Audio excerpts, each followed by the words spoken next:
Your secrets, if you really look at yourself, you would be speechless.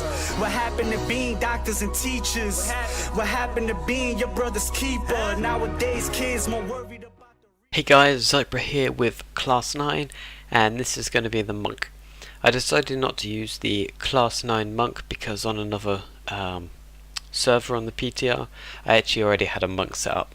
So why bother setting up another one when you've already got one set up, huh? So let's begin. I'm going to start off with Windwalker first, which is the damage. I won't be covering Brewmaster because it's the tank and it's not really very viable in PvP. It can be used, but you don't see many of them around really. And then there's Mistweaver as well, which is the healer, which is pretty common. So what you do for the Windwalker is you want to build up chi, and when you've got chi you can do some big damage. So you always want to keep the Rising Sun kick on your target because it increases the damage that they take from you, or increases the damage of your abilities, whichever way around you want it to be, by 20%, which is a huge amount. So you'll want to try and keep that on your target. Jab is the general generator for chi. The other moves all pretty much use chi, so you just want to start jabbing a guy up. And then you get a combo breaker, which is Tiger Palm, and it basically just means it costs no mana. Same for the breakout kick, costs no chi. So if you stack up for that, I can't remember where I actually put my Tiger's Paw thing, but it pretty much costs no chi. If I just quickly find the Tiger's Palm for you guys. Thought I already had it there, but I clearly don't. There it is. You just attack with the palm of your hands, dealing some damage, and it causes your attacks. Yeah, it causes your attacks to ignore 30% of the enemy's armor for 20 seconds. So what I'd do is I'd put the Rising Sun kick on them. That uses up some chi, and when you use up some chi, you actually build up Tiger's Eye Brew, which gives you an additional 6% damage and 6% healing per Tiger's Eye Brew you consume for 15 seconds. So you build this up, and then you're just going to want to build up your stacks. Just going to start building them up. You can see it came up saying +1 Tiger's Eye Brew. I can use Fist. I brought up 2 already. I'm on 4 stacks. Let's try and get some more stacks going. I believe you build it up for every 4 chi you use. So you need to use about 4 chi for it to do it. So 10 stacks is typically what you need to do a lot of damage. So you know, once you've got 10 stacks, you'll be able to do a ton of damage with your team. So I almost have 10 stacks now, so I'll be able to go ham on these guys in a moment. Okay, so once you've got the 10 stacks, you'll be good to go. So you'd want to pop your burst trinket with XUN, and then you'd want to use the move that I've got at A, which is to consume your Tiger's Eye Brews, and then you can use Storm, Earth, and Fire as well to duplicate yourself and attack another target, just deal a ton of damage. So if I use this guy, consume the Tiger's Eye Brew, and use this guy as well, assign him to the target, then I could swap to the other target while he's attacking that, and then I'd just be able to deal out a ton of damage for my burst, and still building up Tiger's Eye Brew while I do it. So I can just pump out big damage from this guy. There's an AoE there as well if you're interested in that. And that's pretty much what you do for your burst, for big damage, etc., which is really nice. I got Ring of Peace here as well, which is the talent I took, which silences them. So if you're attacking a caster like a mage, you pretty much just silence them with this. I took Tiger's Lust for a sprint. I'll get to that in a minute. Chi Burst is one of the moves which deals damage to enemies, and it heals any of your teammates if they're in the way as it goes past. I got that as well, which increases your maximum chi by 1 and your energy regeneration by 15% and spirit by 10%. So it's good, I'd say, for Windwalker and Mistweaver, because you need the energy regeneration, and the spirit for the healer is nice. The Chi Brew is, I'd say the Chi Brew one is very viable, but I prefer the energy regen for the consistent damage, and the power strikes sort of generate additional chi, but you get a sphere if you're already at maximum. Again, I still kind of like the energy regeneration for this. Diffuse magic reduces the damage you take from magic by 90%, and all the harmful magic effects go back to the original caster if it's possible. So if you're against a mage and a warlock, diffuse magic, 90% less damage, easy job. You got to take your burst as a talent there, which is the tiger that I showed you already. Now the energize and brew is on a minute cooldown, and it's a really nice way to regen your energy. So if I just keep jabbing to none, then I use that, it gives me some more energy back. It's over the course of I think it's 6 seconds, it gives you back 60 energy, so it's not instant. It does happen over time, but it is what it is really. And that's pretty much that. You got here the flying serpent kick, which allows you to fly all the way over there. You can cancel it at any time by pressing it again. If not, you do go to the full length. Unless you hit into a wall, then you're just serpent kicking into a wall. You got roll as well, which allows you just to roll around. You've got here disable, which pretty much just roots them. It used to disarm them as far as I remember, but it doesn't anymore. So if they're sort of already slowed, disable would actually root them, but otherwise it would slow them. So I guess you can just do that and then slow them. So it should say rooted for 8 seconds there and slowed for 50%. You can do it on this guy as well. You can slow him, then just root him with it as well. There's Zen meditation, which reduces all damage taken by 90% for 8 seconds. Being hit by a melee attack will cancel the effect. So once again, only really that great for magic, and that's what you do. It's on a 3-minute cooldown, so it's one of your big cooldowns. Here you got, I've already used the energize and brew. Fortifying brew increases your current maximum health by 20% and reduces the damage you take by 20%. So it's a nice little cooldown that you got there, and if you pop it, that's what you look like. Look kind of like some iron. Shift 5 is your buff. That I've already showed you. It basically summons a mirror of you, and it reduces the damage taken by 30%. So to reduce it by 45%, I think you can have 2. And they pretty much duplicate your attacks and stuff, so they last until they last until sort of they're cancelled or until they die. So I don't really know how that guy's still going. I thought they had a time to expire, but it seems not. That there is Transcendence. That is pretty much your portal, so you just set one up there, and then say for you kite away from a druid, and then you can just use the other move to go back to it. Put them next to each other. Put the portal down, teleport back. Touch of Death is pretty much like Execute, Shadowburn, Killshot. If they're less than, but they have to be less than 10% for this one, and it pretty much one-shots them. I don't know if this will proc for me. It does. See if it will let me use it in a second. Yep, I did 37k damage there. So back in mob, if you're under 10% HP, it will pretty much hit you for like 600k. So there was no way you'd ever live. So you didn't want to go below 10% at all. The spearhead strike there. What it says here is you jab the target in the throat. Sounds quite serious, but all it does is it interrupts their spell casting and prevents any spell in that school from being cast for 4 seconds. So that's kind of, I believe that's everything I've covered really. I just show you chi bells, quickly cast it up and then fire it forward.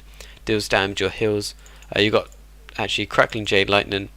That's a move that a lot of Mistweavers use to deal damage. So when they don't need to heal their team, and if you're really far ahead, you've got a few moments to be able to deal some damage, and you'd use that.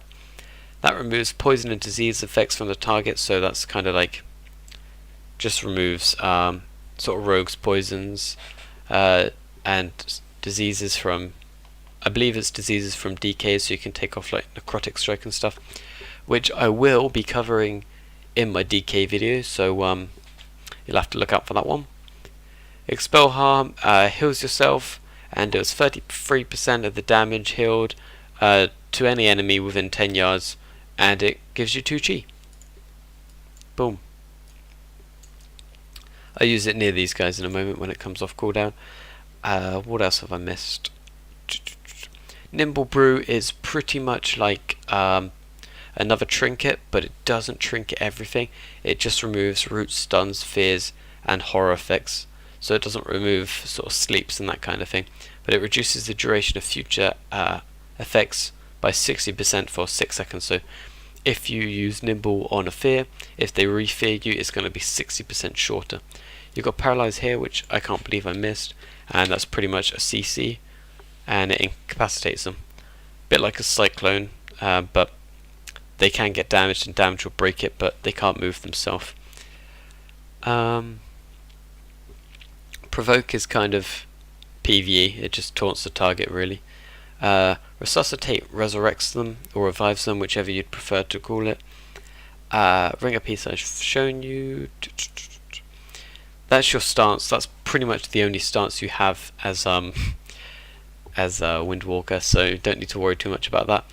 But it just increases the damage dealt, and you give your allies 10% increased movement speed, etc. And it enhances your abilities, which is Jab, Tiger's Palm, Fist of Fury, Blackout Kick, and Rising Sun Kick, that kind of thing. Touch of Karma takes the damage that's done to you, and it redirects it to the enemy that you've put the Karma on, but it will only do up to 50% of your maximum health, and it lasts for 10 seconds. So you just put Karma on this guy. Gotta be really close to do it, and then if he damaged me, the damage would go back to him for 50% of my HP, which would only be about probably about 18k HP or something like that. Send Pilgrimage, it allows you to go to a monk place to do a daily quest to get a buff, which increases the XP from quests and stuff by 50%. I can show you that in a minute. Tiger's Lust is the move I haven't yet shown you, and you can have a little sprint. That's all that does. Zen Meditation I've shown you as well. Touch of Death I've shown you.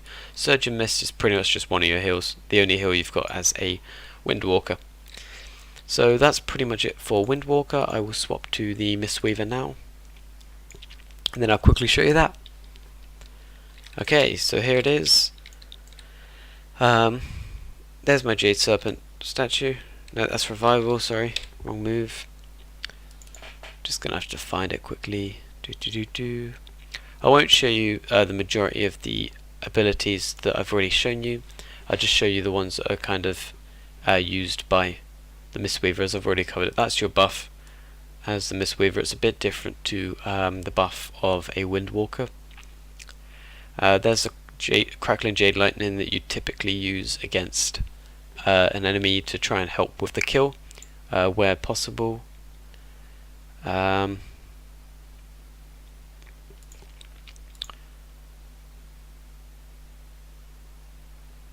Okay, so Revival is a kind of a dispel, but it heals the party members as well, so it just clears the magical and poison and disease effects from them. Resuscitates your res there. I just quickly cover that. Could dispel sort of sheeps or polymorphs, whatever you want to call them, from your friendly targets. That's your kick again. Now you've got a few different stances. That's your Jade Spirit statue. I'll just place that down there, and I'll show you what it does in just a minute. Okay, this doubles the healing done by your next Surge of Mist or your next Renewal Mist to jump 2 additional times. So that's kind of like a quick burst heal for you to use. You've got touch of death as well, so you can actually roll in for a kill if they're less than 10%. Some pilgrimages there as well. I'll actually show you that after this. There's the manatee. Right, so I think it's time to begin. I can't believe I'm missing these things from the bars. Okay, yep, let's begin. So what this statue does is it has two passive abilities. So when you deal damage, the statue will heal the lowest health target nearby for 50% of the damage you've done. And when you're using Soothe and Mist, the statue will also cast Soothe and Mist on an injured party or raid member. So it kind of just, it will heal sort of the person that's got the lowest health, and it will heal the person at the lowest heal the person at the lowest health like altogether, but if you're doing damage it still heals as well, which is really nice. This stance here improves the functionality of your Surge and Mist, Blackout Kick and Crackle and Jade Lightning. While in this stance you'll gain Eminiscence, which if you remember, Eminiscence, I guess you can call it, is when you deal damage your statue will heal a injured ally. So this is pretty much just your combat stance, but it does increase your Surge and Mist, but you got that as a Windwalker, so it's kind of your Windwalker stance. This one here increases the healing done by 20% and improves the functionality of your Crackling Jade Lightning and your Spinning Crane Kick. So you'd be able to do a ton of damage with your Crackling Jade Lightning while you're in this stance. And I had my bars completely set up wrong. I'm just going to quickly resolve that issue. So obviously when I set this guy up I didn't really have enough knowledge of the stances, and I made them wrong, which is a shame. So I'm just going to quickly change that. I won't bother showing the combat moves because you've already seen those. Pop the cocoon there as well. I'll just leave the rest of these as they are, that's no problem. So what you do is you'll cast Soothe and Mist typically because it does a ton. It's, as you can see, this tome's coming back to heal me as well, and you've got two Soothe and Mist, one's from the Jade Spirit Totem and one's from me. And then while I'm doing this, usually Surge and Mist has a cast time, but it's instant while you're using Soothe and Mist. Uplift requires Chi, because in Mistweaver you still build up Chi, but it requires, it actually requires Serpent Stance. So if I just quickly go here, swap,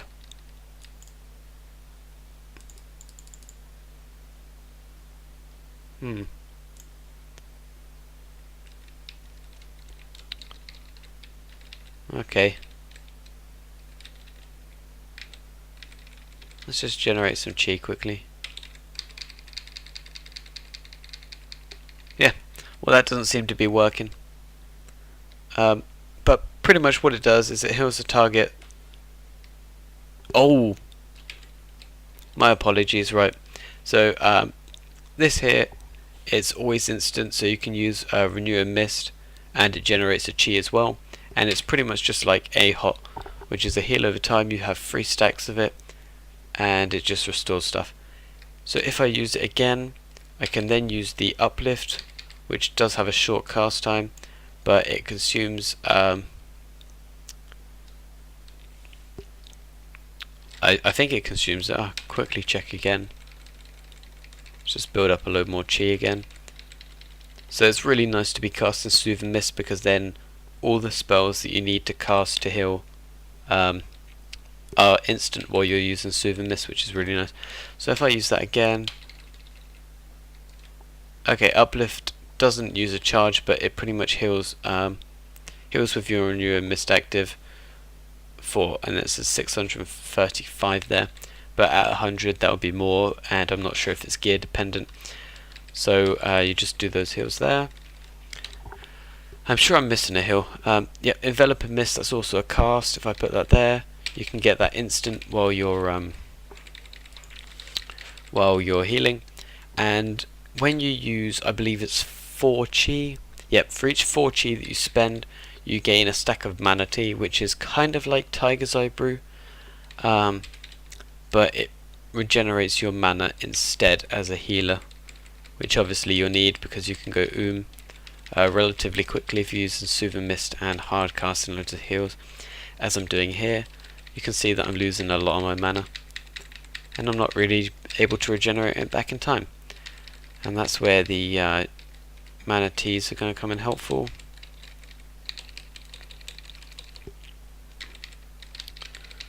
Be help if I use Soothing Mist. Here we go. Just use up a load of this stuff. Try and generate a load of mana tea. I think that'll be enough. And then if I use it there, as you can see, my mana starts to chunk back up while I use the mana tea. There's the Fortifying Brew as well. That's a Dispel, and that is also a Dispel for you. You still have a Expel Harm. And the one other thing I need to cover would be the Life Cocoon, which pretty much allows you to take, in my case, 9k damage, and the periodic healing received is increased by 50%. Periodic would be sort of like your hot, etc., because this would be direct healing. So the overtime effects would be increased in the Life Cocoon. But obviously at 100, and I'm not sure if it scales up with gear yet again, it might do, it might not, I'm not too sure, but at 100 the Life Cocoon will save you for a lot more HP, and its cooldown is only 2 minutes, which isn't too bad. So I believe that's everything for Monk. If you have any questions, leave it in the comments section, and I'll try and help you again. Once again, I can't stress enough that this is only a basic guide, and the video is not going to be perfect, because as you remember, I was trying to find some of my moves, and some of the moves were also on the wrong start, so I'm not perfect. This is just a basic guide sort of what I know. I didn't know much about the stances until I made this video, so I've learned something new with it as well. But the cooldowns you sort of learn as you're playing against the class in arena. But if you do have any questions or tips from a really good monk, I'd recommend that you go to Vemruki for those as well. I know I sent you to him about mage queries, but it'd be good to go to Vemruki about monk as well, because he is very good at monk also. So that's going to pretty much conclude this video. I'd like to thank you guys for watching, and I will see you in the next one, which is going to be class 10, which is my Druid, and then class 11 will be the DK, and then that will be the end of the series. So we're almost at the end of the series, guys. I'd like to thank you so much for watching, if you've watched all of them so far, or even if you've just watched one of them. I thank you for the support, and I hope these guides help you as much as possible, as I set out to help you choose either a class to start off with if you're just starting WoW, or a class that you want to play, or if you're trying to go for Gladiator and you need to learn some of the cooldowns, this is also the place to be. So thank you once again for watching, and I will see you in the next one, which is Druid. Thanks, bye for now.